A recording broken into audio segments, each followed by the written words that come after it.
Aí eu cheguei para eu não perder o meu trabalho. E olha, eu trabalhava de segunda a sexta. Sábado e domingo eu fazia extra de cerimonial. Então eu não parava, porque eu queria estar com a minha cabeça sempre ocupada, me sentir útil para a sociedade. E aí chegou um momento que eu já não estava mais aguentando o vazio, que por mais que quisesse completar, mais vazia eu ficava. E aí eu cheguei para a dona do escritório na época e falei assim: eu quero te fazer uma proposta. Eu tenho que trazer meu filho de volta, mas eu não quero parar de trabalhar. Então, como vai ficar isso? As coisas no município elas já se restabeleceram, então eu tenho autorização para poder buscar meu filho de volta, né? Mesmo eu quebrando o ano letivo dele, porque isso era outubro. Eu vou quebrar o ano letivo dele lá na cidade de Varriçai e vou trazer meu filho para cá. Só que eu quero continuar trabalhando. Aí o que eu vou propor para você? Eu não tenho com quem deixar meu filho e até eu ter segurança com alguém leva muito tempo. Eu vou trabalhar,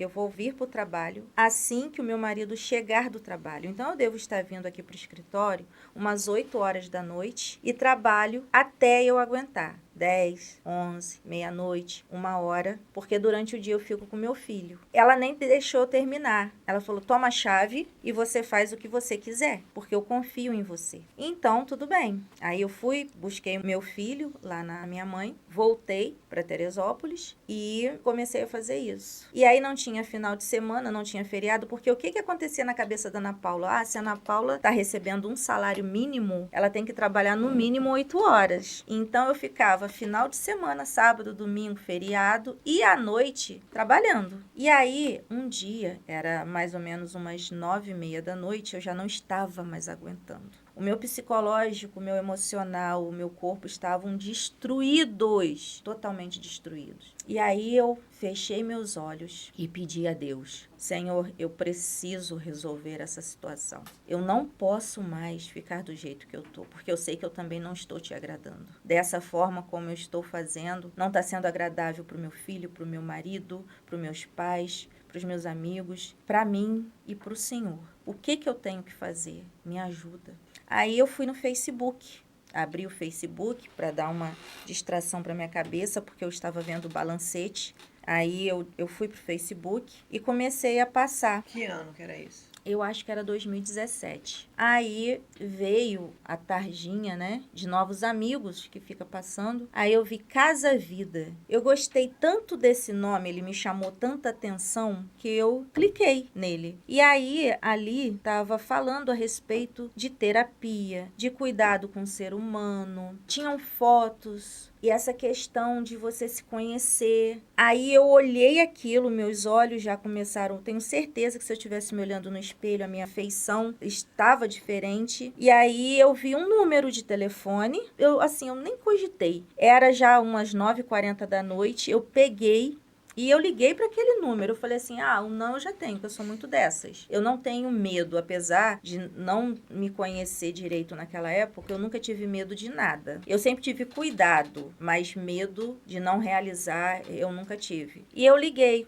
Aí uma pessoa com a voz muito doce, mas já deveria ser uma pessoa de mais idade, eu perguntei assim: alô, boa noite, desculpa o horário, eu gostaria de falar com a doutora Gisele. Aí ela se identificou, ela falou assim: aqui é a mãe da doutora Gisele. A doutora Gisele, ela não pode atender no momento, ela está no quarto dela, porque amanhã ela tem uma apresentação para fazer e ela está lá se entregando para poder realizar essa reunião que ela vai ter, porque ela tem que ir, eu não lembro se era numa igreja, se era num colégio, mas você tinha algo importante para fazer, mas que ela jamais deixava de atender uma ligação. E aí eu agradeci por ela ter atendido aquela ligação e disse que eu precisava muito falar com você, mas muito. E ela disse: não, pode deixar, eu vou anotar aqui tudo direitinho. Amanhã, depois que ela terminar o compromisso dela, ela com certeza entrará em contato com você. Amiga, nessa época, provavelmente eu não tinha secretária, né?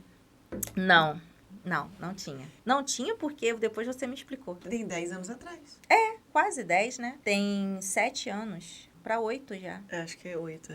Também você ligou tarde. Eu acho que eu já tinha secretária, mas você ligou tarde. Aí não tinha mais. Era 9h40 da noite. Por isso, então, que você tá falando que quem indicou a Casa Vida pra você foi Deus, né? Foi Deus e depois agora o Facebook. Agora eu tô entendendo porque...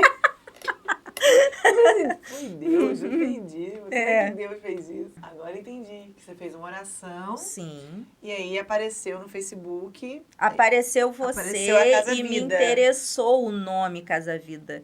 Eu achei muito humanizado esse nome Casa Vida. E então eu cliquei. Maneiro. É, Gabriel? eu gosto muito de contar essa história com H maiúsculo, até nas minhas rodas de amizade, sabe? Porque ela é muito gratificante pra mim, né? Então, tudo que a gente pede a Deus com sinceridade, dentro da nossa intimidade com Ele, Ele nos revela. É muito interessante essa conversa, essa troca, quando ela é sincera, pra tudo. É sobrenatural, né? Deus é sobrenatural.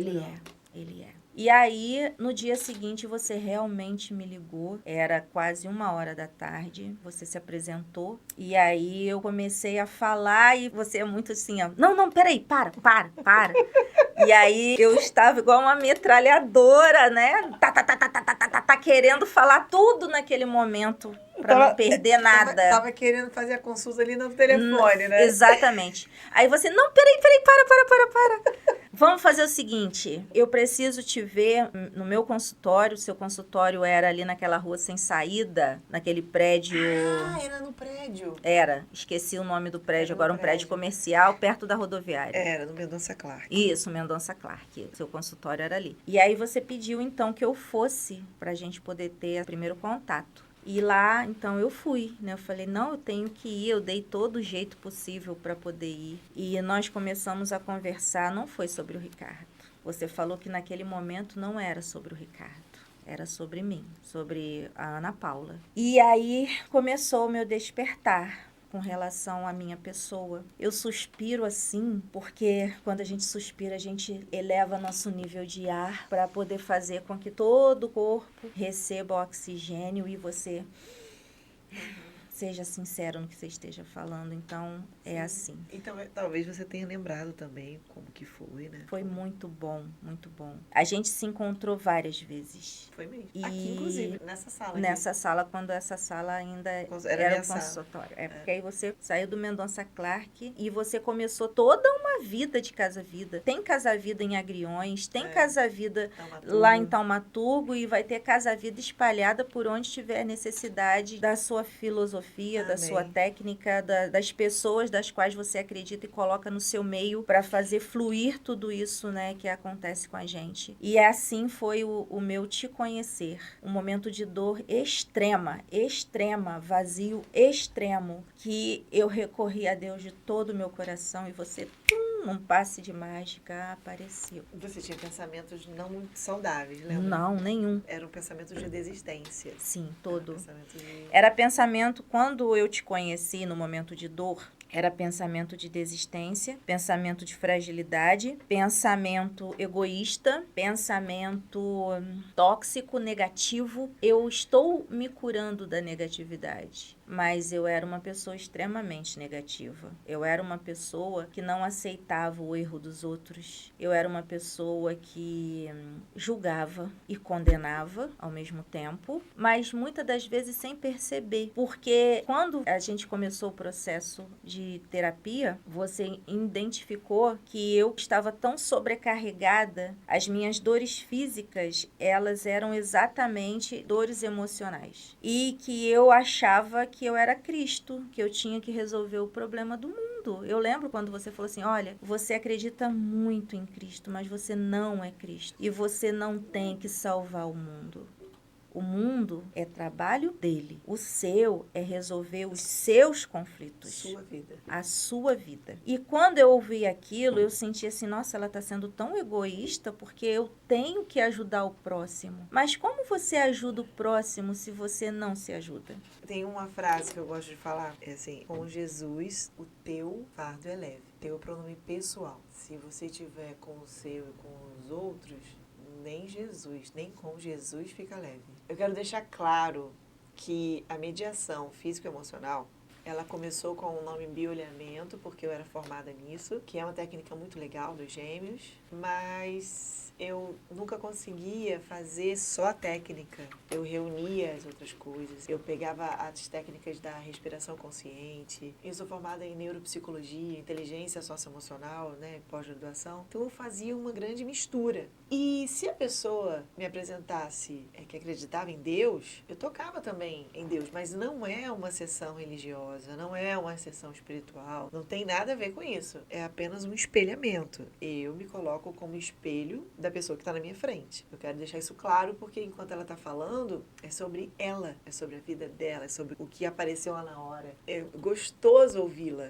É gostoso te ouvir lembrando dessas coisas, né? Dessa parte. Eu não me lembrava que eu te atendi a primeira vez lá. Eu lembrava muito de você aqui. E eu quero deixar outra coisa clara também. Eu sempre indico e peço pra pessoa procurar um psicólogo. Verdade ou mentira? Verdade. Tá, porque eu não sou psicóloga. Hoje eu sou estudante de psicologia e eu sempre falava, olha, você tem que vir só uma vez, eu não tenho que te ver mais, eu não tenho que estar com você mais. Você procura um psicólogo, procura um psiquiatra, procura um líder espiritual da sua fé. Eu pedia e peço ainda pra pessoa que ela vá ter uma continuidade daquilo que despertou. Eu acho que você tinha psicólogo naquela época ou não? Você dava continuidade? Você pegava as coisas que você encontrava comigo e fazia alguma coisa? Me conta um pouco sobre isso. Sim. Por favor. Então, naquela época que eu te conheci, eu ainda estava tendo conflitos psicológicos com psicólogos. Uau! Eu Sim. também recebo muitas pessoas assim.